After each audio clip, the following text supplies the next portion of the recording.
I'm going to continue on the same train with this truth bomb here. I'm just going to push it as far as I can go. I'm remembering it as I go.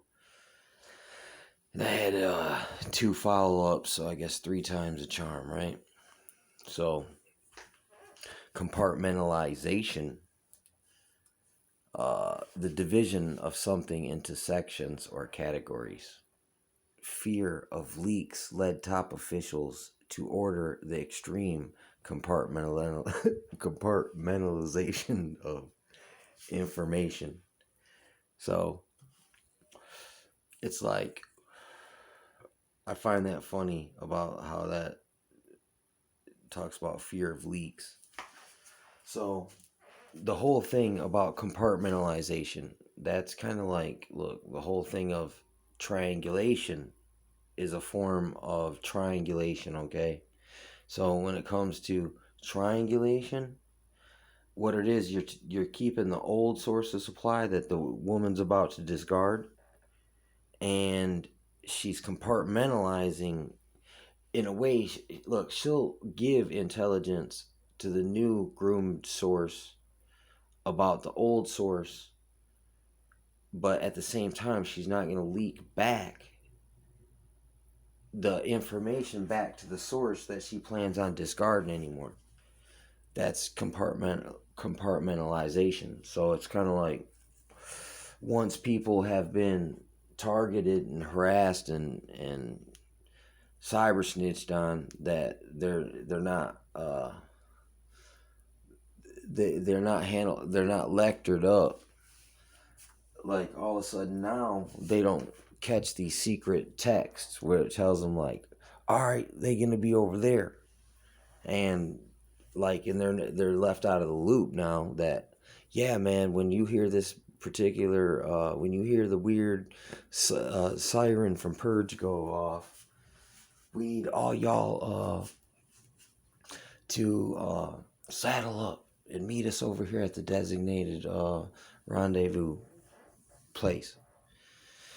And then on the other side of town, people are all like routinely together at one spot anyway. So it's a good spot to start. So I mean, I'm just showing you why compartmentalization is like freaking important, and how. So the scapegoat population, when everything goes wrong, that's what I was even saying about this role of parentification. It's like, the responsibility. It'd be like this. It'd be like, okay, so the dog got out, and the parent blamed the scapegoat child, who was the middle child, because the golden child distracted the parentified child, but yet the scapegoat gets the spanking for it. I mean, I know it sounds pretty foobar, but this is kind of confusing me a little bit, even with the parentification. It's like, look, dude, when it comes to they're blaming us, and they're making us the little dude, average Joe. Big Brother is saying that average Joe is responsible for grandma getting ran over by a reindeer with the stroller in her hands. But it's like, what are you doing, grandma, going to get the mail when the snow is out with the baby? What is wrong with you? There's drunk drivers everywhere around here. This is Flint. People are shooting guns. What is wrong with you? Anyway, so that is an attempt to parentify me. You're trying to give me responsibility for, wait, it's your job, Big Brother, I thought, to keep grandma safe, to keep the road salted, and grandma's content and in their beds tight. Don't let the bed bugs bite early. You know what I'm talking about? But look, this is magical thinking. And in all actuality, it's like, dude, you have the patent for this stuff, and the jab,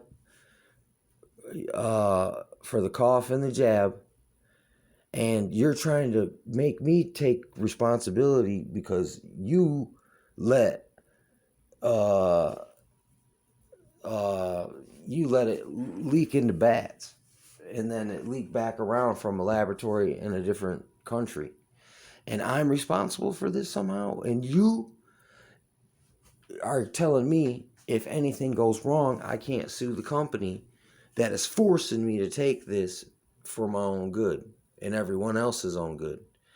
When it's like, no, this is all your responsibility. And you're trying to dump it on me and parentify me.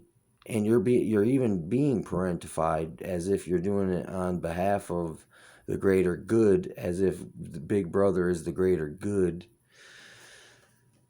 And they use things such as this to to carry out their plans, like in a covert kind of way.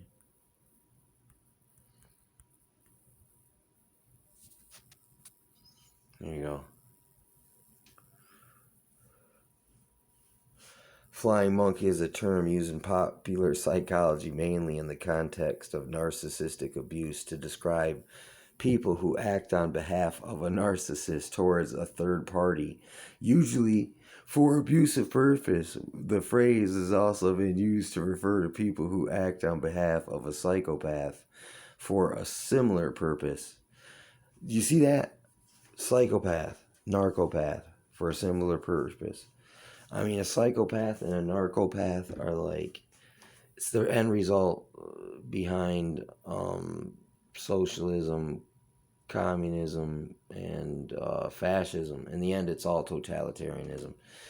Anyway, so in a way, the parentified child can use the golden child, which is the youngest child, as a flying monkey against the middle child, which is the scapegoat child, okay?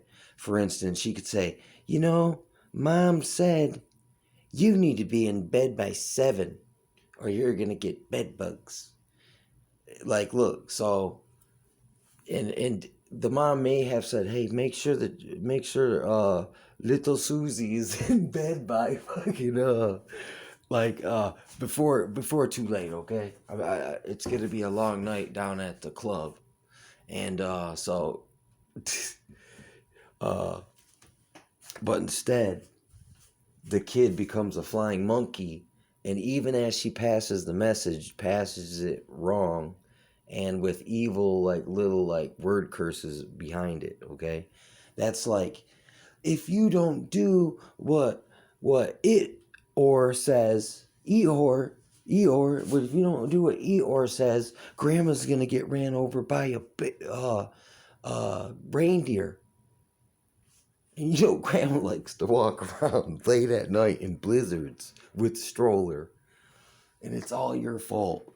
So look, this person just repeating what some person fear mongered them, like implanted and coded in their psyche to say to me, now throws a word curse on the back of it and this guilt trip. And then they're scapegoating me because they're full of fear, and they're just not, they're just in straight up flight mode. And it's in a way, when a person's running away, like in that kind of way, they're fleeing that intensely. If you try to stop them from fleeing, they're not going to freeze. They're normally going to go into a fight. Like, it's like backing them into a corner. Just, you got to give people that, like that, their space. And you don't want to react to it. You just want to go about your business. But it's like, there's in a way, we're all being assigned roles against one another in this kind of world we live in, as scapegoats and golden boys and parentified and flying monkeys. And in a way, it's like, yeah, the your parent who ain't even there, who's like forcing you to, like, look, that's the people who are it's like look, the parents are almost like they're just like the faces, man, but they're not even the real person that you would even need to talk to. They're just kind of a cutout and a proxy, and so it, it it's there's a in other words, it's like, even though you got to talk to her, but you never really hear what the father in this situation, in this parable here, is even saying. So you're hearing it like from everyone. It's a pecking order. Everyone's on a need to know basis. So you got to take the mother's word for it, but then you're not never even, you see your mother and say you're the scapegoat, who only the parentified child was told from the mother directly, who told a half-truth about what the father said.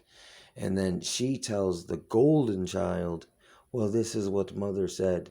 And then that girl, the golden child, tells the scapegoat like an all like really like messed up version of something that wasn't even fully established. Was it even like, actually, was that even, that can't even be revalidated as if it was real or not. So this is the kind of a situation we got going on here with this whole managerial neo-feudal need to know uh, essential type of a society. This is kind of an allegory of how this is looking, and these terminologies are just becoming like really easy to like overlap and overlay with some of these tactics. And that's the other thing too. It's like, actually, look, the public is supposed to be over the government in a republic. This is a democratic republic. Us people are supposed to all we're the government, and they treat us like they're our kings. But in all actuality, they're parentified again. They're coming at us and they're acting like they're our parents, and we need to be grounded. We need to be spanked. We need to do this. We need to do that. We need to do this, or grandma's going to get ran over by a reindeer. You better do what I tell you, or you're going to end up like him, and grandma's going to get ran over by a reindeer. You know what I'm saying? And it's like, yeah, man, it's like you got people, enablers, okay? Look, abusers, narcissists, psychopaths, they need enablers. Enablers are people who, because a person has advantage, they see an evil and they look the other way and will never tell on that person because they know better that there'll be repercussions. So an enabler is kind of a person who looks the other way, or a person who defends a bad person to save you from further like damage or problems in a way. But even though they're doing the right thing, they're doing the wrong thing, because there's just another way to go about it that they could have, but they just didn't see it. It shows. Then they just end up becoming another flying monkey. And